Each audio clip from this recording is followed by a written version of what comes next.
Hi అండి, అందరికీ welcome to RK poultry farming. ఈ వీడియోలో వచ్చేసి కోళ్ళ యొక్క బరువులు సమానంగా రావాలంటే ఏం చేయాలి అనే దానిపై వీడియో చేయడం జరుగుతుంది. ఈ వీడియో కనుక ఎవరికైనా ఇన్ఫర్మేటివ్గా ఉంటే వీడియోకి ఒక లైక్ చేయండి. ముందుగా మనం కోళ్ళకు అందించే ఆహారాన్ని బట్టి కోళ్ళ బరువు అనేది నిర్ధారించబడుతుంది.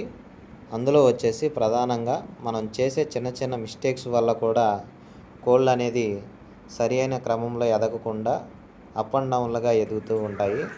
వాటి వల్ల కోళ్ళు అనేది సక్రమంగా రావు.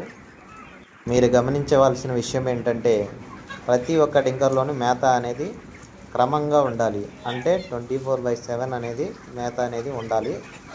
అలా ఉన్నప్పుడే కోళ్ళు అనేది మనకు సక్రమంగా రావడానికి అవకాశం ఉంటుంది.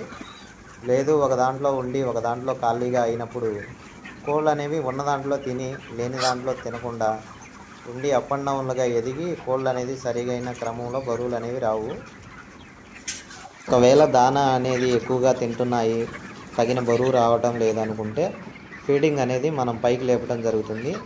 అలాంటి సమయంలో మీరు ఒకవేళ ఫీడు పైకి లేపినా కానీ ఫీడ్ అనేది కిందకి దింపినప్పుడు ఫీడు నిండుగా ఉండాలి. మనం పైకి లేపుకున్నప్పుడు దింపిన కాడ నుంచి పై దాకా ఫీడింగ్ అనేది ఉంటే కోళ్ళ బరువులు సమానంగా రావడం జరుగుతుంది.